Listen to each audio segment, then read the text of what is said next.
Hey everybody, Shep here. Today is March 5th, and today is an exciting day on the homestead because today gardening season is officially going to begin. I'm going to be starting my onion seeds today, and that'll officially kick off the gardening season. So I'm really excited about that. It's always a fun day when you get to plant the first seeds of the year, and it's always, you look forward to that all winter, and then once that comes, it pretty much means it's springtime.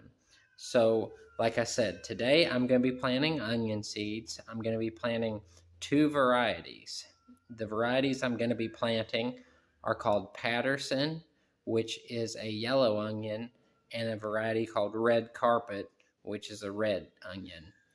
Now, some of you are probably going to ask, why am I starting my onions from seeds versus, going and buying onion sets at the store? Because onion sets, are very, very cheap. Well, the reason I start onions from seeds is because when you go to the store and you buy onion sets, you're pretty much limited to whatever store you've went to has. There's not, usually a very good selection. They might have, just a yellow onion and maybe a white onion and a red onion. You don't have a choice to choose from. So the reason I grow the varieties I do is because they are extremely long storing. For example, I've been growing these, for a few years now, these varieties, and we, have onions in the house that I grew last year. We're still eating those. So they store really good. They've always done good for me, so that's why I like those kind of onions in particular. And also, I'm going to be growing other plants, so having these onions to take care of is not not a problem because I'm going to have other plants I'm taking care of. If I wasn't growing my own plants, then yeah, obviously it's probably not worth doing it this way. So since this is my first seed starting video, I thought I would talk here a little bit at the beginning about how I actually grow my seeds. Now, I start them all in these kind of trays, which these are very common. They're a 10 by 20, greenhouse tray. And I grow them in two types of containers. This kind and this kind. I grow all my plants in one of these two kinds. Now, this kind of tray here is called a 1206. The reason it's called 1206, it is a 6-pack and 12 of them fill up a flat. This is called an 804. There is, it's a 4-pack and 8 of them fill up a flat. So if you have a flat of these, there's 32 plants. If you have a flat of these, there's 72. It's just what I've always used. It's always worked good for me. Not saying you have to do any of this stuff that I'm saying. I'm just saying this is how I've done it, and it's always worked well for me. So like my onions, I start in these smaller cells. Start my onions and my celery, and maybe once in a while something else. But those are the main things I grow in these. And then these bigger ones, this is what I grow everything else. My, tomatoes, peppers.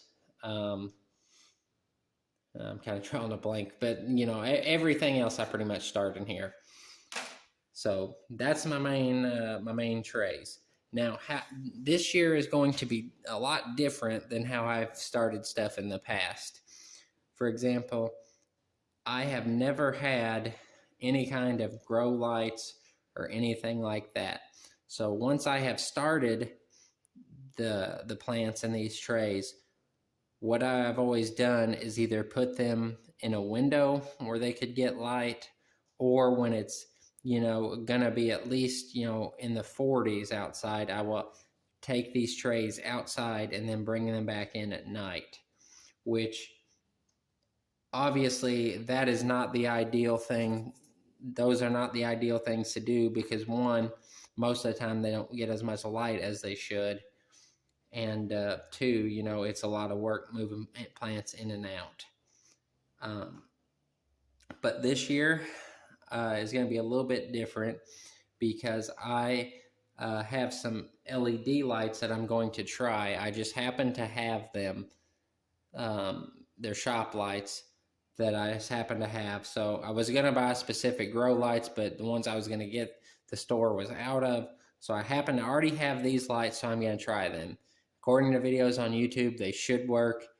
If they don't work, I'll do what I've done before, but they should at least, they should at least be better than what I've always done in the past, even if they're not ideal. And then obviously, here in about a month, I'll have the greenhouse that I'm going to build to put them in. I'm going to be building a cattle panel greenhouse. That series is coming up. If you all are interested in that, check, look for that here in 3 weeks to a month from now. But anyway, so that's the way I've always done them. And I also have something new I'm going to try out this year. I have heated mats that you put these on that hopefully will keep them a consistent temperature, which will aid with the germination. I've never messed with them before. I don't know how hot they get. I may have to set these little trays directly on it and not have it in the big tray. I don't know. We'll just have to see once we get to that point. So yeah, I'm gonna stop talking and we'll start planting some seeds. Okay, so I have a tote here full of my growing media. This is just Miracle-Gro potting soil. I don't remember exactly if it was a specific kind, but that's what it is. It's the stuff you can buy a big bag of it. That's why I buy that, so I can get a big bag. I'm gonna have to get some more this year because I'm probably not gonna have enough for all my starts. But this is just always what I've used. I've never used any kind of special, seed starting stuff. The reason being, for me, this works just fine. And, you can get a big bag of it. Whereas if you get special seed starting mix, it can tend to be, expensive for a small bag. So also I will note, sometimes I wash the containers and sometimes I don't. Like you can see, obviously, I just took that and then after I planted it last year, I put these up. I didn't do a thing to them. Gone through phases where I wash them and not. And to be honest, I've never really had an issue not washing them. I usually don't have any issues at all with any of my starts other than maybe once in a while some dampening off. There was only 1 year ever that I had a significant amount of my tomato starts, and I don't know what happened to them. There must have been some kind of fungal thing, and they died.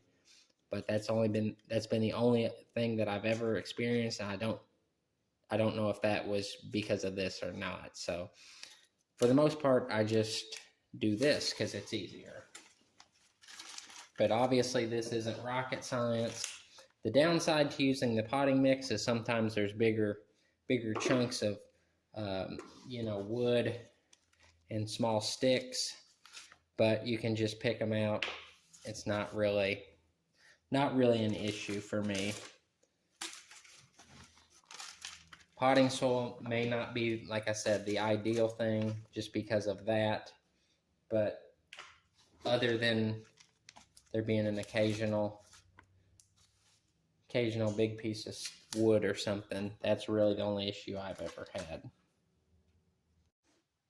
Okay, so I've wetted the trays and let them set for a little bit to try to drip all that water through. And now I'm going to start seeding the onions. What I like to use, I start all of my seeds this way except for very small seeds like celery, which that's a little bit different. But for the most part, this is how I start every seed of all the plants that I grow. I use my old trusty stick that I've used for a while. And I just make little holes like this in all the cells. Just little bitty holes like that. I'll do that for all of them, and then I'll bring you back.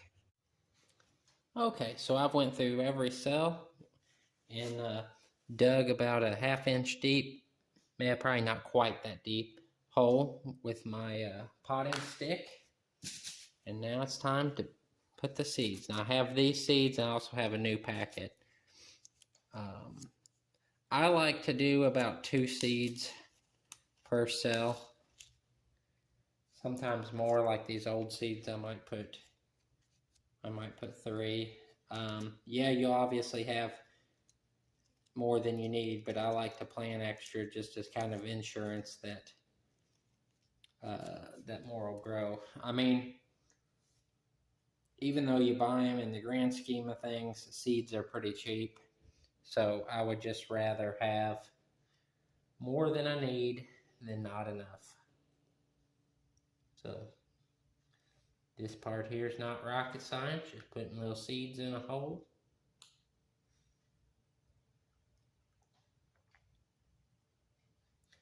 This is the easy part. Once they start growing, that's when it gets a lot more involved, and there's a lot more that can go wrong. But well, I think you get the idea. Okay, well, I've got a couple seeds in each cell, and now all we got to do is just kind of pinch the hole closed. That's all there is to it. Make sure the seeds are little, so they're kind of hard to see, but just make sure that they're down in the hole and kind of pinch the hole shut.